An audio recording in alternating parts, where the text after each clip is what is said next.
자, 이 시간에는 아주 중요한 해약금 해제에 대해서 보시겠습니다. 자, 우리 교재 159페이지고요.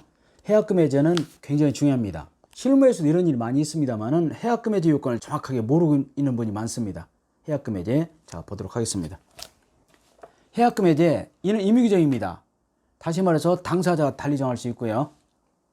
자, 해약금 해제는 일단은 계약금이 지급되면 해약금이 있는 것으로 추정됩니다. 해약금. 매도인은 2배 토해내고 매수인 포기하기. 자, 해약금 해제 요건이 우리가 일상생활에서 모르는 분이 많습니다. 당사자 일방이 이행에 착수할 때까지, 즉 중도금 지급 전까지만 가능하지 이미 중도금이 지급되었다 해약금 해제 할 수 있어 없어요? 없습니다. 정말 중요하죠. 중도금 지급 전까지만 가능하다. 효과는 해제니까 소급하고요. 아까 해약금 해제 제가 뭐라고 했냐면 쿨한 제도다. 쿨. 매도인은 2배 돌려주고 매수인 포기하기. 거기서 계약을 끝내는 거죠. 일단은 소급은 맞지만요, 이행의 착수 전이기 때문에 원상회복 발생되지 아니하고 배상금이 없습니다. 그래서 해제 일반 효과인 원상회복과 손해배상 책임이 발생되지 않기 때문에 약간 독특합니다. 해제의 경우 세 가지 있다고 했죠. 소급 소멸, 원상회복, 손해배상. 그러니 소급은 있지, 소급은 하지만 그러나 원상회복과 손해배상 청구권은 발생되지 아니한다는 거. 이것도 중요하고요. 이것은 이미 판례가 나온 직후에 바로 우리 시험에서도 나온 적이 있습니다. 계약금의 일부만 지급되었다. 이건데 3억짜리 땅이 매매되었다. 근데 계약금을 3천 주기로 했다가 1,000만 원만 미리 줬다는 얘기죠. 계약금의 일부만 지급한 경우에 그리고 나서 마음이 변했습니다. 그러면 매도인은 계약 해지하고 싶으면 실제 교부받은 계약, 즉 1,000만 원의 2배인 2천이 아니라 원래 약속했던 계약금, 즉 3천의 2배인 6천을 돌려줘 해지할 수 있다는 거. 대법원 판례의 요지는 계약을 체결하면 계약을 함부로 해지하지 말라. 거기에 뜻이 있습니다. 아주 중요한 판례고요. 이거는 다른 시험에서도 많이 나온 적이 있고요. 계약금의 일부만 지급됐다. 그러면 매도인이 해지하고 싶으면 일부 금액이 2배가 아니라 원래 받기로 했던 금액의 2배를 돌려줘야 해지할 수 있다. 가급적 해지를 어렵게 하려는 취지가 숨어 있다는 거 제가 그림을 잠깐 그려봤습니다. 자, 토지를 3억에 매매했습니다. 갑이 을에게 땅을 3억에 매매한 계약을 했습니다. 그리고 약정을 얼마 했어요? 계약금 3천만 원. 계약금 10%는 법인 없습니다. 거래 관행입니다. 상거래 관행이고. 자, 3억짜리 토지 매매 계약이 체결되고 갑을 간에 3천만 원을 주기로 약속했어. 그런데 의뢰한 사람은 일단 급한 대로 계약금을 1,000만 원을 지급했습니다. 그 상태에서 마음이 변한 거죠. 그래서 갑 쪽에서는 이 계약을 해지하고 싶으면 받은 돈의 2배인 2천이 아니라 받을 돈의 2배는 얼마라고? 6천이다. 그렇게 되겠고요. 물론 이 경우에 매수인도 해지하고 싶으면 1,000만 원 포기로 끝나는 것이 아니라 1,000만 원에다가 2천 얹어줘서 3천을 주고 나서 해약금이 잘 수 있겠네요. 중요하죠. 얼핏 생각하면 매도인은 2천, 매수인은 1,000 포기하면 될 것 같지만 그렇지 않다는 거. 매도인 쪽에서 해지하고 싶으면 받은 돈의 1,000만 원의 2배인 2천이 아니라 받을 돈의 2배인 3천의 2배인 6천을 돌려주어야 해지할 수 있다는 거 아주 중요하고요. 자, 판례 나왔습니다. 대법원 판례는 계약이 체결되면 가급적 해제되지 않도록, 즉 계약을 이행하도록 강제하는 면이 많이 있습니다. 그래서 해약금 해제도 언제나 되는 것이 아니라 일단 중도금이 지급되면 안 되는데, 특히 중도금도 중도금 날짜에 전액 지급되어야 되는 것이 아니라 중도금 날짜 전에 일부만 지급되어도 해약금 해제는 불가하다. 그런 뜻의 판례가 나와 있습니다. 1번, 매도인이 매매 계약의 이행에는 전혀 착수한 바 없다 하더라도 매수인 중에서 일부만 지급했다 또는 이행기 전에 미리 지급했다. 그 경우도 해약금이 안 됩니다. 즉 중도금이 지급되지 않아야 해약금 해제가 가능한데, 중도금이 여기 있듯이 일부만 지급되었다 또는 중도금 날짜 전에 미리 지급되어도 해약금 해제는 안 된다는 거. 제가 좀 전에 말씀드렸죠. 대법원 판례는 가급적 계약이 체결되면 계약을 이행하라. 거기에 방점이 찍혀있고, 그러다 보니까 가급적 해약금 해제도 하지 못하도록 하기 위해서 계약금이 일부만 지급되었다 또는 미리 지급되었다 하더라도 해약금 해제는 불가하다는 거 꼭 알아두시기 바라고요. 자, 2번, 매매 당사자 간의 계약금을 수수하고 해제권을 유보한 경우에 매도인 쪽에서 해제하려면요, 해제라는 말로만 안 된다는 거죠. 반드시 해제 의사 표시와 계약금의 2배 제공이 필요하다. 이때 매수인이 계약금 2배를 받지 않는다 하더라도 공탁 필요 없다는 거. 일반적으로 분쟁이 벌어지고 채권자가 돈을 받지 않으면요, 그 돈을 공탁하면 됩니다. 그런데 이 경우는 매도인 쪽에서 계약금을 2배 돌려주려고 했으나 매수인이 안 받는다. 그렇다 하더라도 공탁할 필요까지는 없다. 물론 매수인 쪽에서는 이미 지급한 계약금을 포기한다 그런 의사표시만으로써 해약금 해제는 바로 인정이 됩니다. 그리고 3번도 매도인이 매수인에 대해서 이행을 추구하면서 잔금을 지급하라 그런 소송을 제기한 것만으로는 이행의 착수를 볼 수 없기 때문에 이 결론이 뭡니까? 해약금 해제는 아직도 가능하다.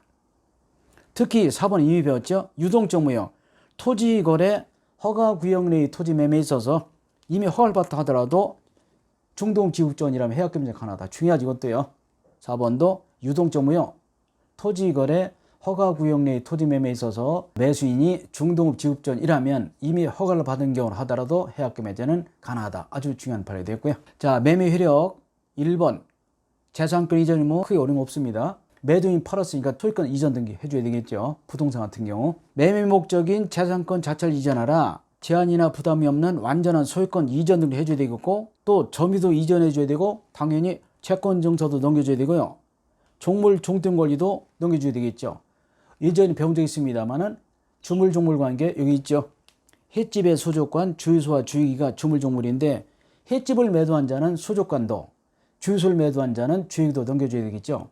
원칙적으로 그렇다는 겁니다. 물론 예외는 있을 수 있어요. 당사자가 넘겨주지 않도록 약정하면 안 넘겨도 돼. 그러나 그런 약정이 있다면 넘겨줘야 되죠. 횟집을 팔았는데 수조권 안 넘겨주면 횟집을 매수한 자는 화로를 못 팔고 동태 팔아야 되잖아요. 그리고 주유소를 팔았네. 주유기를 팔은 사람이 주유기 안 넘겨주면 주유소를 매수한 자는 바가지로 기름을 떠서 팔아야 되잖아요. 그래서 안 된다는 거죠. 원칙적으로 주물을 팔면 종물도 따라가기 때문에 횟집을 팔면 수족관도 주유소 팔면 주유기도 함께 이전해 줘야 된다. 그런 얘기 되겠고요. 자, 매도인의 재산권 이전과 매수인의 대금 지급은 동시한관계 있고요. 너무 많이 나왔습니다. 문제는 과실의 기속인데 이것도 잘 나오죠. 이건데 어미돼지가 새끼 뱉다.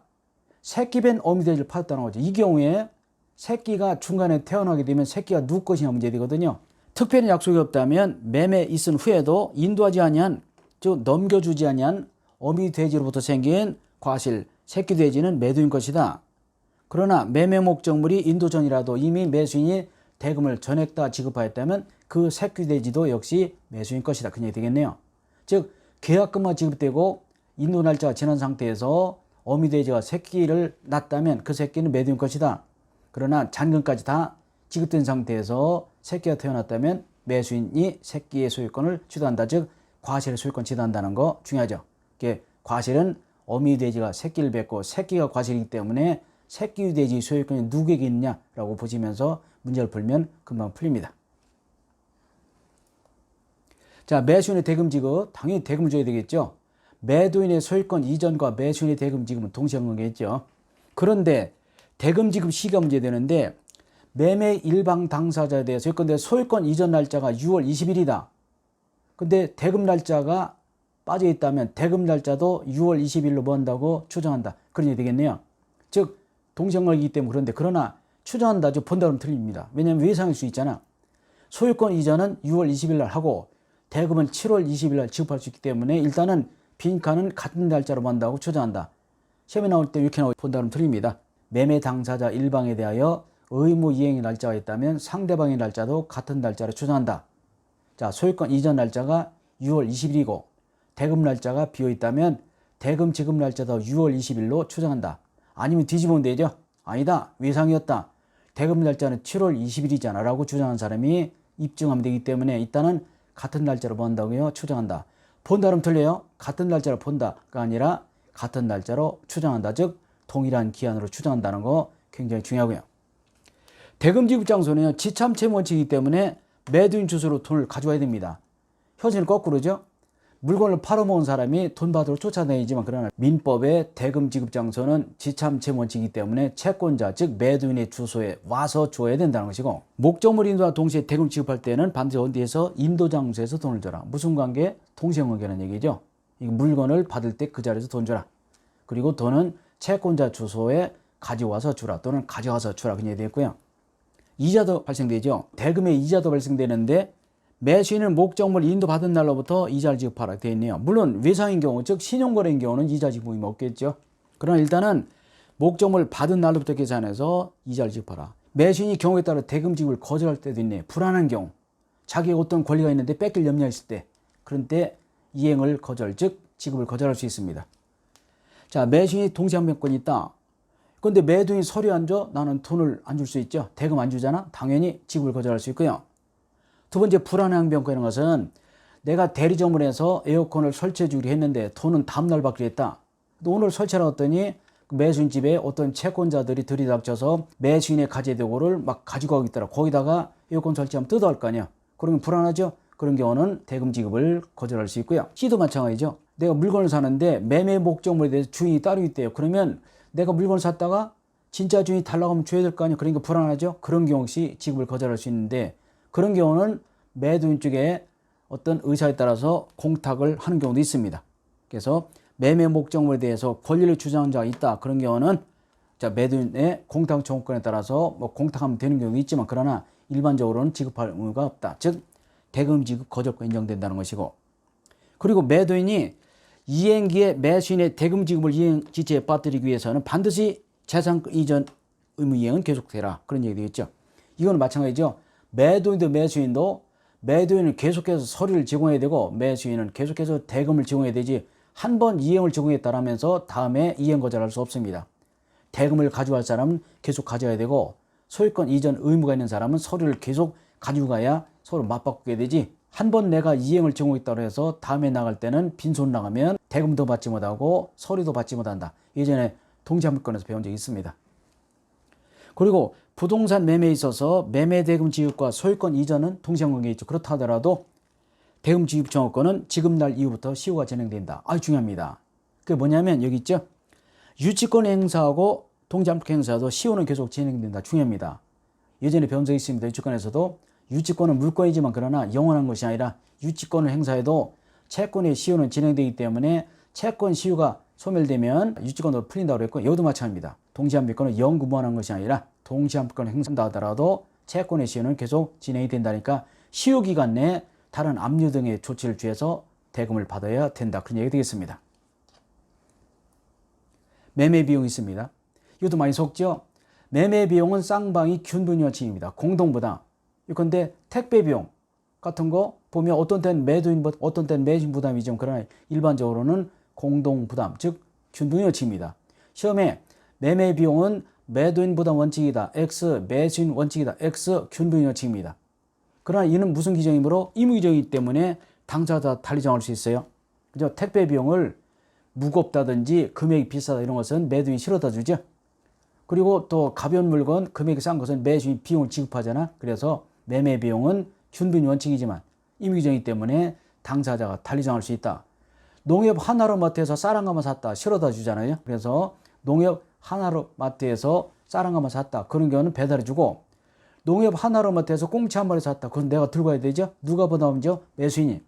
그래서 매매 비용은 균분 원칙이지만 그러나 당사자가 달리 확정하면 어떤 때는 매도인, 어떤 때는 매수인이 부담할 수도 있다. 비용과 관련해서 중요한 게 몇 개 더 있습니다. 이미 배웠습니다.